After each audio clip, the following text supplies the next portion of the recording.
God has never given up on me, even when I've given up on myself. Certainly, I didn't always recognize God's quiet movement, like when I attempted suicide in 2020, but I know I just missed his whispers until after the fact.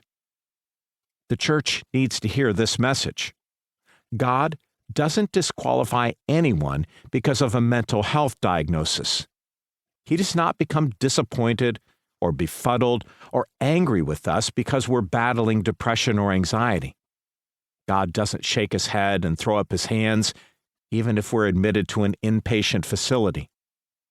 God is in the business of qualifying people with murky motives, broken dreams, busted pasts, and messed up lives. He accomplishes his goals through people. And there are no perfect humans to choose from save Jesus, who sits at the right hand of the Father now, interceding on our behalf. Indeed, we have been called to good works that God has ordained beforehand, and we have been perfectly crafted for these works based on the exact dimensions of our experience and expertise. But we can only engage in these works when we move past the fear and shame of our mental health diagnoses. That's the heart of this book, to empower you to move into wholehearted service for God, regardless of any mental health struggle or diagnosis you might have.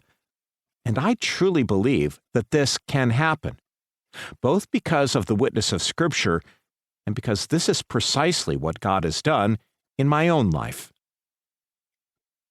What to expect in this book. Each chapter will share a vignette from my life, an episode in which my lifelong battle with depression raised its head. We'll take our time walking through these moments. After each vignette, I'll share what I learned from that experience, and then share applications and reflection and discussion questions. We'll end with a verse and a short meditation focused on the steadfastness of God, the trustworthiness of his presence, his grand, unending love, and how nothing, not even a mental health diagnosis, can separate us from that love. Will this book be the answer to all your mental health struggles? I wish. But we both know mental health is too complex for that. However, I anticipate your time in this book could help you move forward in your journey with God and mental health in 3 distinct ways. First, you'll see from my story that God doesn't disqualify anyone because of a mental health diagnosis, and that he continues to invest his love and care into our lives regardless of how healthy we might be. Second, you'll gain some specific skills to call upon when your mental health feels out of control. These skills are powerful antidotes to the all too familiar feelings of helplessness and despair that come with mental illness.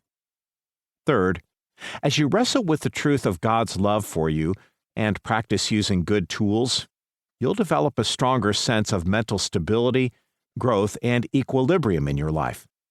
This may be a book you come back to more than once to relearn and remember its lessons. Likewise, I have a 3-fold prayer for you as you listen.